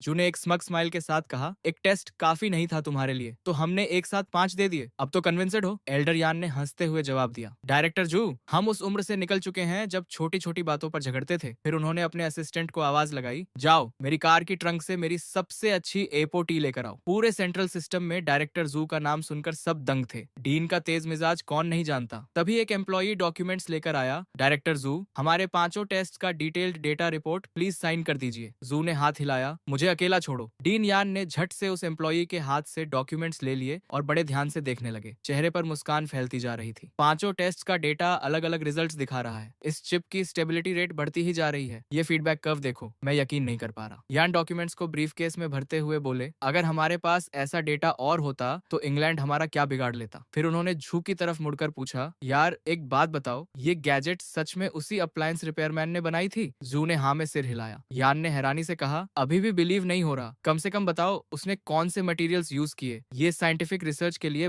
बहुत वैल्यूएबल होगा। जू बोले। ठीक है, उस बॉस को कॉल करता हूँ, सब चुप रहो। जू ने नंबर डायल किया। हेलो बॉस, मैं चैन किंग्स का अंकल हूँ, उस दिन रिपेयर के लिए आया था, याद है? दूसरी तरफ से आवाज आई। अरे तुम हो? ठीक हो गए? कॉल किस लिए? पैसे मांगने? जू ने जल्दी से कहा। नहीं नहीं, गुड न्यूज देने के लिए। जो फोटोग्राफी मशीन का मॉड्यूल रिपेयर किया था वो परफेक्टली काम कर रहा है। बॉस ने फ्लैट टोन में कहा। तो कोई नई बात बताओ, मुझे पता था। जो ने पूछा। वो आपने क्या यूज किया था उसमें? बॉस ने बेफिक्री से जवाब दिया। एक ऑर्गेनमा जार का लिड था, उसे पाउडर में पीसकर वेल्डिंग में यूज किया। एक्चुअली सोचा था एक एनिमल शेप्ड बिस्कुट टिन का लिड लूंगा, तुमसे कुछ 100 युआन ही लिए। दोस्त का भाव समझो। ये सुनकर कमरे में मौजूद सब लोग बिल्कुल स्पीचलेस हो गए। एक ऑर्गेनमा जार के लिड से फोटोग्राफिक टेक्नोलॉजी मास्टर हो जाती है। हॉट सॉस बेचने वाले ब्रांड की टेक्नोलॉजी इतनी एडवांस्ड है। यान हंसते हंसते बोले। Channel boss, photography machine repair करने के तरीके तो कमाल के हैं तुम्हारे। पहली बार लगा कि फोटोग्राफी मशीन इतनी लो एंड चीज है, किसी भी लिड से काम चला लेते हो। तभी बॉस की आवाज आई। बहुत बिजी हूँ, नेबर आंट लियू का इंडक्शन कुकटॉप फिक्स करना है, उन्हें खाना बनाना है, बस अब और कोई प्रॉब्लम नहीं। और कॉल कट गई। पूरी लैबोरेटरी में डेथली साइलेंस छा गई। किसी ने पूछा, बॉस ने आखिर में क्या कहा? जू ने मुश्किल से जवाब दिया। कहा कि नेबर मिसेज लियू को खाना बनाना है, इसलिए इंडक्शन कुकटॉप रिपेयर करने जाना है। खाना बनाने के लिए? जू ने खाली आंखों से दोहराया और अगले ही पल वो स्टिफ होकर मुंह के बल गिर गए। सब चिल्लाए, एम्बुलेंस बुलाओ। कोई 10 मिनट बाद वो हॉस्पिटल रूम में थे। डॉक्टर ने बाहर आकर बताया, कोई सीरियस बात नहीं, बस सडन इमोशनल आउटबर्स्ट की वजह से ब्लड प्रेशर स्पाइक हो गया। इनकी उम्र में स्ट्रॉन्ग इमोशंस से बचना चाहिए। ये सुनकर जू का दिल जो अभी अभी डूब रहा था, थोड़ा शांत हुआ। स्ट्रॉन्ग इमोशंस और ऑर्गेनमा जार के लिड से रिपेयर हुई फोटोग्राफी मशीन से ज्यादा पावरफुल इमोशन क्या होगा? ये तो सारी साइंटिफिक थ्योरीज को उलट देने वाली बात थी। बाकी सब रिसर्चर्स जू के पास आ गए। डायरेक्टर जू, उस बॉस से दोबारा कांटेक्ट करवाइए। हमें जानना है कि फोटोग्राफी मशीन रिपेयर करने वाले लिड की होगनमा ब्रांड कौन सी है। ये चाइना के लिए बहुत जरूरी है, आप अकेले मत रखिए इसे। जो ने हाथ उठाया। घबराओ मत, क्रेडिट कहीं नहीं जाएगा। बस उस बॉस का मिजाज बहुत कड़क है, हमारी स्टेटस उसकी नजर में कुछ नहीं। सही मौका देखकर उसे देश की सेवा के लिए कन्विंस करूंगा। सबने समझदारी से सिर हिलाया। उधर दोपहर की सुस्त धूप में मैं सुबह का काम निपटाकर आराम कर रहा था, हाथ सिर के पीछे रखे, कुर्सी पर हिलते हुए सोच रहा था कि आज खाने में क्या होगा। तभी बाहर से एक जानी पहचानी आवाज आई। लिटिल चेन, अरे लिटिल चेन, खाया नहीं अभी तक? देखो इंडक्शन हॉब फिक्स हो गया। कितनी जल्दी? ग्रैंडमा ने ब्रेस्ड पोर्क बनाया है, आओ चखो, मैंने मुस्कुराते हुए कहा। शुक्रिया ग्रैंडमा। सच कहूँ तो 800 मसालों वाला रेस्टोरेंट का खाना भी उस होममेड खाने के सामने कुछ नहीं जो सिर्फ नमक और डार्क सोय सॉस से बने, कहीं ज्यादा स्वादिष्ट होता है। ग्रैंडमा बोली, शुक्रिया तो मुझे करना चाहिए, तुम रिपेयर के पैसे भी नहीं लेते। आज तुम्हारे बिना ग्रैंडमा खाना भी नहीं बना पाती। तुम तो ऑफिशियल कस्टमर सर्विस से भी बेहतर हो। इधर ये बातें हो रही थी, उधर सेंट्रल सिस्टम के मेन ऑफिस में 2 आदमी खड़े थे जिनके सिर इतने झुके थे कि लगभग जमीन छू रहे थे। उनके सामने डेस्क पर बैठे मैनेजमेंट की पीठ बिल्कुल सीधी थी और सामने रखा था वो बग जो मैंने रिपेयर किया था, एक military grade bug, alpha rated security, जिसकी कोर टेक्नोलॉजी को कई रिसर्च इंस्टीट्यूट्स ने मिलकर फाइनलाइज किया था और एक छोटी सी रिपेयर शॉप के मालिक ने उसे हैक कर लिया था। कितना वक्त लगा उसे? 5 मिनट नहीं, 6 मिनट। एक मिलिट्री ग्रेड स्पाई डिवाइस बिना किसी टूल के हैक किया, तुम मुझे बेवकूफ समझते हो? मैनेजमेंट की आवाज में गुस्सा साफ था। एक ऑफिसर ने जवाब दिया, सर ये सच है, हम म्यूजिक प्लेयर बोलकर गए थे, उसने लेते ही top secret reboot sequence type किया, वो सिस्टम भी एक्टिवेट कर दिया जिस पर हम काफी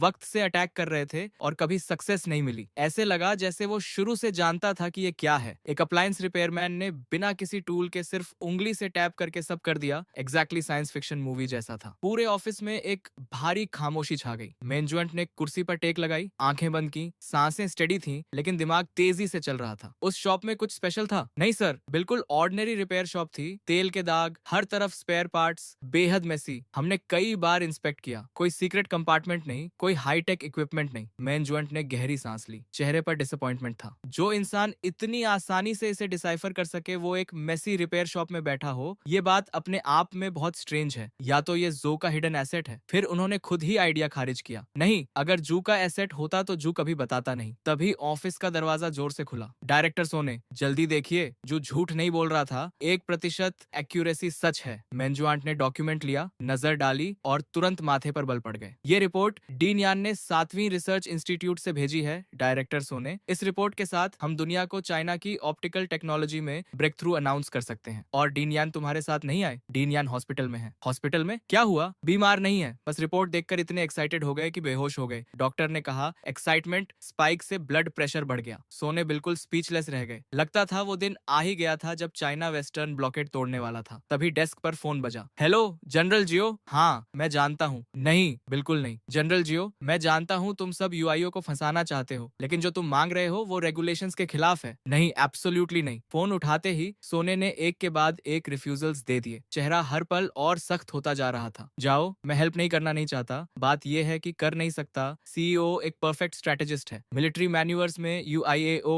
हर कमांडर का नाइटमेयर होता है। वो कभी रूल्स से नहीं खेलता, उसकी टैक्टिक्स बेहद कनिंग है। पिछले साल जाओ की elite armoured division exercise area का आधा हिस्सा भी पार नहीं कर पाई थी कि कमांड ने पूरी यूनिट को वाइप्ड आउट डिक्लेयर कर दिया। जाओ की आवाज आई। योशियो के साथ मैन्यूवर्स में एक ही रूल है कि कोई रूल नहीं। वायो सुन, इस बार एक्सरसाइज फ्यूचर हाईटेक वॉर पर फोकस्ड है। हम पुरानी आर्मी से फ्यूचर वॉर नहीं लड़ सकते, तुम्हें मेरी हेल्प करनी होगी। इस बार मुझे योशियाओ को कॉर्नर करना ही है। सोने बोले, ओल्ड मैन जाओ, आर्मी के अपने रूल्स हैं, रिसर्च इंस्टीट्यूट के अपने, दोनों अलग सिस्टम्स हैं। इंस्टीट्यूट का इक्विपमेंट मिलिट्री कन्फ्रंटेशन में यूज नहीं हो सकता। सोने का चेहरा तन गया था। अगर उसने हेल्प की तो बहुत बड़ी गलती होगी। एक्सरसाइज कमांड वेपन्स इंस्पेक्ट करेगी और शक सीधे उन पर आएगा। जाओ बोले, रूल्स तोड़ने के लिए ही बनते हैं, इंसान जिंदा होते हैं। एक बार हेल्प करो, अपने बेस्ट ट्रेन्ड सोल्जर्स तुम्हारी सिक्योरिटी पर लगा दूंगा, साथ में 20 साल पुरानी म्योटे की कुछ बॉटल्स भी। मेरे पास गार्ड्स हैं, दारू की कमी भी नहीं। ब्रदर सोने, एक काम करो, लेजर या इलेक्ट्रोमैग्नेटिक पल्स वेपन कुछ भी दे दो। लैब का कोई प्रोटोटाइप जिसमें थोड़ी सी भी पोटेंशियल हो, बस इतना काफी है। जाओ की आवाज में लगभग गिड़गिड़ाहट थी। सोने के माथे पर पसीना आ गया। वो जानते थे कि ये मैन्यूवर्स आर्मी के लिए कितनी जरूरी थी। तुमसे इक्विपमेंट लिया तो एक्सरसाइज का कोई मतलब नहीं रहेगा, ये तुम्हें टफ बनाने के लिए है। जाओ बोले, ब्रदर योशियाओ की टैक्टिक्स को ट्रेनिंग कह रहे हो तुम? Hypersonic missiles, drone launches, exactly science fiction जैसा है। मेरे रेडार्स डिटेक्ट भी नहीं कर पाते और कमांड बोल देती है एक्सरसाइज खत्म। अगर सच में नहीं दे सकते तो कम से कम प्रिसीजन गाइडेंस चिप्स दे दो, मैं खुद वॉरहेड्स पर इंस्टॉल कर लूंगा। जनरल जाओ, ये प्रिंसिपल की बात है। मिनिस्टर सोने, आप तो सच में रोल मॉडल हैं, तो फिर मेरी लाश उठाने आ जाना। जाओ ने फोन पटक दिया। सोने हाथ में साइलेंट रिसीवर लिए बैठे रहे। इस बार उन्होंने सच में जाओ को नाराज कर दिया था। उधर रिसर्च इंस्टीट्यूट 7 की लैब में मशीन्स की गुनगुनाहट के बीच लैब कोट्स में रिसर्चर्स इधर उधर भाग रहे थे। एक रिसर्चर ने दूसरे से पूछा, डायरेक्टर जू इस बार क्या कर रहे हैं? पता नहीं, सुना है नुओ 3 रिपेयर करवाई है, उसकी परफॉर्मेंस टेस्ट करनी है। नंदो 3? लेकिन वो तो स्पेस प्रोग्राम का अबैंडन्ड प्रोजेक्ट था। डायरेक्टर जू ने कहां से रिपेयर करवाया? वही रिपेयर शॉप तो नहीं होगी? वो शॉप सच में रोडो 3 जैसी चीज भी फिक्स कर सकती है। सब थोड़े बिलेवर्ड थे। उस मिस्टीरियस रिपेयर शॉप के आने के बाद से उनका वर्कलोड जैसे कभी खत्म ही नहीं होता था। पहले मशीन्स को थोड़ा ब्रेक मिलता था, अब नॉन स्टॉप काम था। तभी किसी ने आवाज लगाई, ये क्या बातें कर रहे हो, जल्दी करो, डायरेक्टर जू बस आने ही वाले हैं। बात खत्म भी नहीं हुई थी कि जू प्रोटेक्टिव क्लोथिंग पहने एक स्मॉल ब्रीफकेस लिए अंदर आ गए। प्रेपरेशंस कैसी हैं सर? सब रेडी है। अच्छा, नंदो 3 सैटेलाइट नेविगेशन सिस्टम के high precision atomic clock synchronization chip का टेस्ट ऑफिशियली शुरू होता है। नंदो 3 चिप रेडी करो, टारगेट लॉक करो, सिमुलेटेड इंटरफेरेंस सिग्नल लॉन्च करो, इंटेंसिटी लेवल 5। लेवल 5 अनाउंस करते वक्त एक स्लाइट हेजिटेशन आई क्योंकि लेवल 5 इंटरफेरेंस लगभग वर्स्ट कॉम्बैट कंडीशंस का सिमुलेशन था। ऐसे एनवायरनमेंट में कोई भी state of the art navigation system completely blind हो जाता। शुरू करो। जू देव के कमांड पर ड्रोन मूव करने लगा। प्रोजेक्शन स्क्रीन पर ड्रोन के सारे पैरामीटर्स दिख रहे थे। अगले ही पल एनवायरनमेंट ड्रास्टिकली बदल गया। डेटा स्पाइक होने लगा। कॉम्प्लेक्स इंटरफेरेंस सिग्नल्स ने ड्रोन को कंप्लीटली घेर लिया और जो डिवाइस अभी परफेक्टली स्टेबल थी वो वबल करने लगी। Alert, drone trajectory deviation. जोदेव का चेहरा देखा, डिसअपॉइंटमेंट साफ था। फेलियर, जैसा मुझे डर था। दुनिया सबके साथ फेयर है। शेन योंजो का लिथोग्राफी मशीन रिपेयर करना पहले से ही इनक्रेडिबल था। नांदू सैटेलाइट नेविगेशन सिस्टम उनकी एक्सपर्टीज से बाहर था। लेकिन जैसे ही जोदेव ने निराशी में सिर झुकाया, कमरे में सडनली एक्सक्लेमेशंस गूंज उठे। उन्होंने झट से सिर उठाया और देखा कि होलोग्राफिक स्क्रीन पर एक तीसरा डेटा सेट आ गया था, चिप के खुद के एल्गोरिदम से। उस एल्गोरिदम ने ड्रोन के डेटा को ओवरराइट करके अपना सुपर इम्पोज कर दिया और देखते ही देखते लार्ज स्क्रीन का डेटा स्टेबलाइज हो गया, बिल्कुल स्टिल, और ड्रोन स्काई में सेफली सर्कल करने लगा। ये क्या था? हमारे सैटेलाइट्स में ऐसा कुछ होता है, लेकिन नांडू सैटेलाइट में नहीं था, लेकिन चेन बॉस के पास था। जू के चेहरे पर एक्सट्रीमली स्मग स्माइल आ गई। मैंने अंदर एल्गोरिदम थोड़ा ट्यूक किया था, लेकिन मुझे खुद नहीं पता था कि मेरी रैंडम सी मॉडिफिकेशन से ड्रोन लेवल 5 इंटरफेरेंस में भी सर्वाइव कर लेगा। किसी ने आवाज में वंडर के साथ कहा, इस बंदे को इंस्टीट्यूट में ले आए तो क्या ही बात हो, लेकिन आखिर ये बॉस है कौन? क्या वो सच में कुछ भी फिक्स कर सकता है? भीड़ में क्यूरियोसिटी बढ़ गई। एयरलाइनर मॉड्यूल फॉल्टी था, फिक्स कर दिया। नांडू चिप नंबर 3 फिक्स कर दिया, और हर बार जो उसके हाथ से निकलता है वो पहले से बेहतर होकर निकलता है। ये सुनकर सीन फ्रीज हो गया। सब स्टंट थे। ये डेटा सिर्फ नंदो नंबर 3 की सक्सेस नहीं था, ये यूक्सिया की साइंटिफिक रिसर्च हिस्ट्री में एक अनप्रेसिडेंटेड ब्रेक थ्रू था। इधर जू फोन डायल कर रहे थे। हेलो चेन बॉस, मैं हूँ। रिया चिप नंबर 3 के बारे में, वो जो आपकी शॉप में ऑलमोस्ट डेड हो गई थी। बॉस की आवाज आई, तो कॉल किस लिए? पैसे मांगने? नहीं, गुड न्यूज देने के लिए। आपने जो चिप रिपेयर की वो अब 100th ऑफ अ मिलीमीटर तक स्टेबल है। ट्रूली रिमार्केबल रिजल्ट है। बॉस ने फ्लैट टोन में कहा। ठीक है, और कुछ? जू एक्साइटेडली बात करते रहे, लेकिन दूसरी तरफ से कोई एंथुजियाज्म नहीं था। सरप्राइज नहीं है बॉस इस डेटा से? सरप्राइज क्यों हूँ? मुझे चार्लेटन समझते हो? मेरे प्रिंसिपल्स हैं, तुमसे कुछ 100 युआन लिए हैं। क्या लगता है बेकार लिए? बॉस, वो बात नहीं है। बीप, कॉल कट गई। जू थोड़ा लॉस्ट फील कर रहे थे। लगा जैसे वो खुद ही ट्रैप में फंस गए। एक रिसर्चर ने पूछा, मिस्टर डायरेक्टर ठीक है? हाँ, ये चिप इंस्टॉल करो, मुझे एरोस्पेस डिपार्टमेंट जाना है। रिया नंबर 3 एरोस्पेस डिपार्टमेंट से ही आई थी। उन्होंने कहा था कि ये रिपेयर नहीं होगी और लक ट्राई करने के लिए जो को दे दी थी। उधर शहर के दूसरी तरफ एक military vehicle aerospace systems department की तरफ स्पीड से जा रही थी। बैक सीट में जियो का चेहरा बिल्कुल ठंडरस था। उस स्टबन म्यूल ने हेल्प नहीं की। ठीक है, एरोस्पेस सिस्टम्स डिपार्टमेंट में जेंकीवेन से डायरेक्टली मिलता हूँ, कम से कम यहाँ उड़ने वालों का ख्याल रखा जाता है। इस सोच के साथ जाओ के दिल में उम्मीद जागी। एरोस्पेस सिस्टम्स डिपार्टमेंट के अंदर फिगर्स इधर उधर भाग रहे थे। इंडिस्क्राइबेबल केओस था। जेंकीवेन का ऑफिस किसी ऑफिस जैसा बिल्कुल नहीं लग रहा था। वॉर टाइम कमांड पोस्ट जैसा था।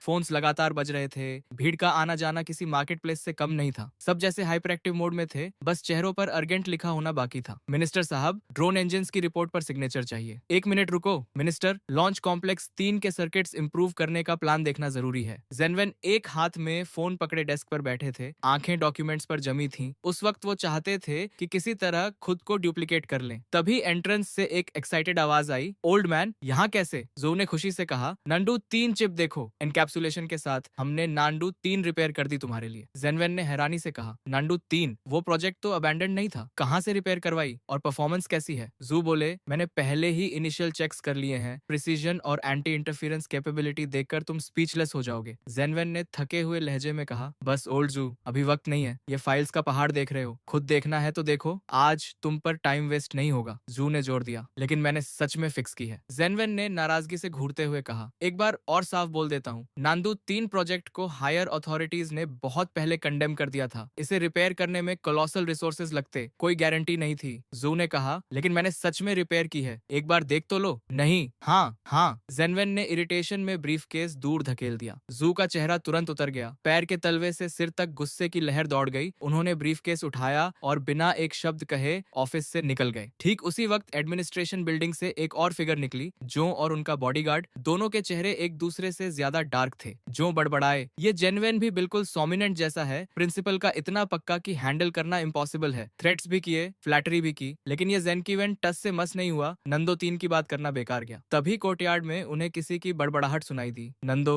वो एम्बिशियस प्रोजेक्ट जो कुछ समय पहले अबैंडन हो गया था, वो कटिंग एज प्रोजेक्ट? जाओ ने सिर घुमाया और नजर जू से मिली, जिनका चेहरा किसी एंग्री गोस्ट से भी ज्यादा सलन था। गुड मॉर्निंग सर, अभी नांदू 3 की बात कर रहे थे? ये सुनकर जू ने सिर उठाया और फ्रीज हो गए। भगवान, शोल्डर पर स्टार्स देखकर ही समझ आ गया। जनरल, हाँ नांदू 3, हमारे 7वीं इंजीनियरिंग इंस्टीट्यूट ने नांदू 3 चिप रिपेयर कर दी है। लेकिन वो बेवकूफ जेनकीवेन कुछ समझता ही नहीं, बोलता रहा कि नंदो 3 कॉन्टिफेक्टर है। जो ने क्विकली जियो को ग्रीट किया और अपना स्मॉल बॉक्स प्रेजेंट किया। जियो ने कहा, नंदो 3, मुझे लगता था ये प्रोजेक्ट अबैंडन हो चुका था। जो बोले, वो पहले था, हमारे रिसर्च इंस्टीट्यूट ने प्रॉब्लम ओवरकम कर ली है, चिप टेक्नोलॉजी अपग्रेड हो गई है। अब इसकी प्रिसीजन इतनी है कि मक्खी को टारगेट कर सके। Anti interference capability super human level की है। आसमान गिर जाए तो भी काम करती रहेगी। और सबसे इंपॉर्टेंट, इसका खुद का इंडिपेंडेंट कंप्यूटिंग एल्गोरिदम है। फाइनली एक रिसेप्टिव ऑडियंस मिला था। जू पैशनेट प्रेजेंटेशन मोड में आ गए। जाओ अमेजमेंट से सुन रहे थे। सच में इतनी पावरफुल है? वो जनरल थे, ट्रूप्स लीड करना जानते थे, लेकिन scientific research data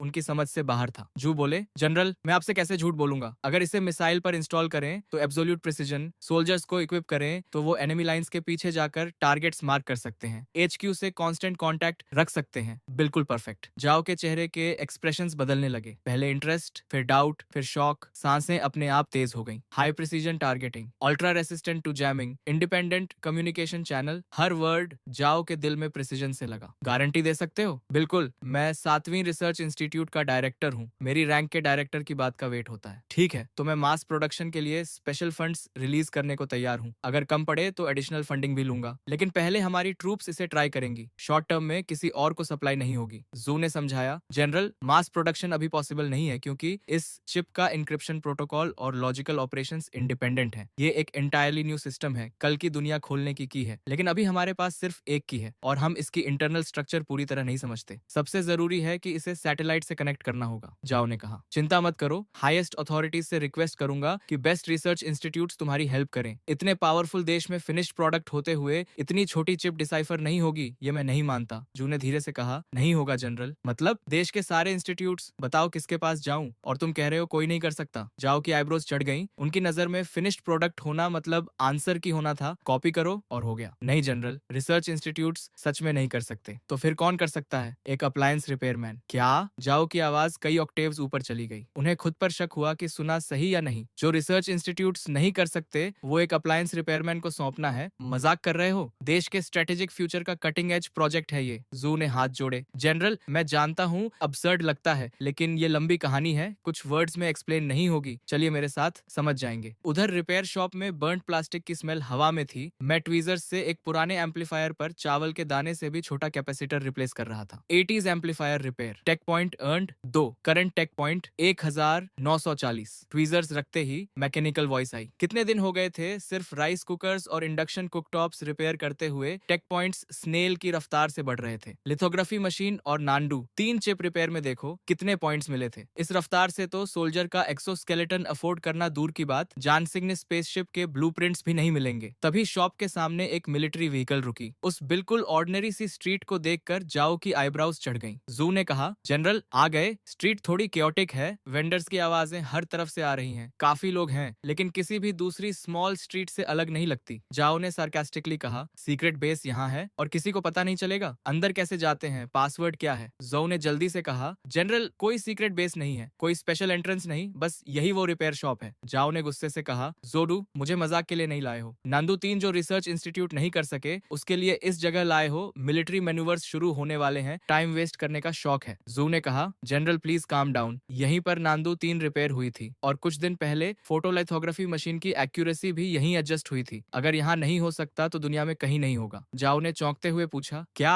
photolithography machines भी रिपेयर करते हैं यहाँ? वो जू को इंटेंटली देखने लगे। आखिर 7वीं रिसर्च इंस्टीट्यूट का डायरेक्टर है, इस कैलिबर का आदमी मुझे फंसाने के लिए झूठ नहीं बोलेगा। ठीक है, चलते हैं अंदर, लेकिन अगर वैसा नहीं निकला जैसा बताया है तो चाहे दुनिया के किंग हो, उड़ा दूंगा। जाओ ने कपड़े ठीक किए और रिपेयर शॉप की तरफ बढ़े। जू ने राहत की सांस ली। Detection of repairable objects. Type 3 tactical flashlight, internal circuit short circuit, individual tactical goggles, falcon thermal imaging layer peeled off, damaged hummingbird micro communicator signal receiver module. जैसे ही वो अंदर आए, मैंने जाओ के साथ वाले बंदे पर तुरंत रिपेयरेबल चीजें स्पॉट कर ली। ये सब मिलिट्री इक्विपमेंट था और जो ग्रुप लीड कर रहा था वो क्लियरली कोई बड़ा आदमी था, आर्मी का बड़ा ऑफिसर। जू ने कहा, बॉस काफी टाइम हो गया। मैंने पॉलिटनेस से कहा, सर काफी टाइम हुआ, कैसे हैं? कस्टमर इज किंग, पॉलिट तो रहना पड़ेगा। जू बोले, बिल्कुल ठीक है, चिप भी ठीक है, जो भी रिपेयर करते हो चेन बॉस परफेक्टली काम करता है। वापस जाकर पूरी बैटरी ऑफ टेस्ट की, परफॉर्मेंस ओरिजिनल से भी बेटर निकली। मैंने फ्लैट टोन में कहा, कोई नई बात बताओ। जाओ ने साइडवेज नजर से देखा। उन्हें कम से कम 40 से 50 साल के किसी एक्सपर्ट की उम्मीद थी, लेकिन ये तो मुश्किल से 20 साल का लड़का था। प्रिसीजन इंस्ट्रूमेंट्स की उम्मीद थी, लेकिन रस्ट और बर्न प्लास्टिक की स्मेल के अलावा कुछ नहीं था। Young, smooth talking, nonchalant, arrogant, और ये एक्सपर्ट माना जाए। जाओ मन ही मन बोले, ये तो बुरा मजाक है। मैंने कहा, जनरल अभी शुरू भी नहीं हुए और तुम्हारे साथ जो चीफ और एडीडी कैंप हैं, उनकी बेल्ट पर टैक्टिकल फ्लैशलाइट का सर्किट बोर्ड प्रॉब्लम में है। गॉगल्स की थर्मल इमेजिंग कोटिंग पूरी तरह पीलिंग ऑफ हो रही है, रात को अंधे के बराबर है, और माइक्रो कम्युनिकेटर का सिग्नल मॉड्यूल भी फ्राइड है। ये मुंह पर एक्सप्लोड नहीं होगा, इसकी चिंता नहीं है। मेरी आवाज लाउड नहीं थी, लेकिन सबके कानों तक पहुंची, खासकर जाओ के एडीडी कैंप के। उसने इनक्रेजुलसली पूछा, ये कैसे पॉसिबल है? जाओ के एडीडी कैंप ने रिपोर्ट किया, जनरल फ्लैशलाइट कुछ दिन पहले ट्रेनिंग में एक्सीडेंटली डैमेज हुई थी। गॉगल्स और कम्युनिकेटर ब्रेकडाउन हो गए थे। आज रिप्लेस करने का प्लान था, लेकिन राउट सडनली बदल गया। जाओ भड़क गए। इतना इंपॉर्टेंट इक्विपमेंट तोड़ रखा है, मिशन पर हो या पार्क में घूम रहे हो, रिपोर्ट किए बिना रिप्लेस नहीं होता। बैटलफील्ड पर तो वॉकिंग टारगेट बन जाते। जाओ पहले से गुस्से में थे और अब एट डे कैंप पर उंगली उठाकर बरस रहे थे, लेकिन तभी जो का बॉडी फ्रीज हो गया। वो अंदर आते वक्त एक वर्ड नहीं बोले थे, तो इस लड़के को ये सब कैसे पता चला? तुम्हें कैसे पता? तब कहीं जाकर जाओ को रियलाइज हुआ, उनकी आंखें मुझ पर जम गईं। सालों की कॉम्बैट ट्रेनिंग से उस बूढ़े सोल्जर में एक आइस एरा आ गई थी, जो अचानक अनलैश हो गई। जो डर के मारे उछल पड़े। उन्हें लगा जाओ के ऑर्डर पर एट डे कैंप मुझे बाहर खींचकर पीट देगा। मैंने बिना घबराए कहा, ऑनेस्ट लोग बॉडीगार्ड लेकर नहीं चलते। वैसे आर्मी में रैंक से मुझे कोई फर्क नहीं पड़ता, लेकिन ये मेरी जगह है। मेरे टेरिटरी पर ड्रैगन को भी झुकना पड़ता है और टाइगर को भी लेटना पड़ता है। पसंद नहीं तो दरवाजा खुला है। जू की आंखें फट गईं। चेन बॉस इतना डायरेक्ट मत हो, ये जनरल हैं, चाहे तो तुम्हारी शॉप को ब्लास्ट फर्नेस में डाल दें। जाओ भी स्टंट थे। डिसबिलीफ और शॉक दोनों उनकी आंखों में दिखे। सालों में ड्रिल सार्जेंट की कुछ किक्स के बाद किसी ने उनसे इस तरह बात करने की हिम्मत नहीं की थी। जाओ के एट डे कैंप से रहा नहीं गया। उसने मुट्ठी बांधी और मेरी तरफ लपका। रुको, जाओ ने ऑर्डर दिया। एट डे कैंप जहां था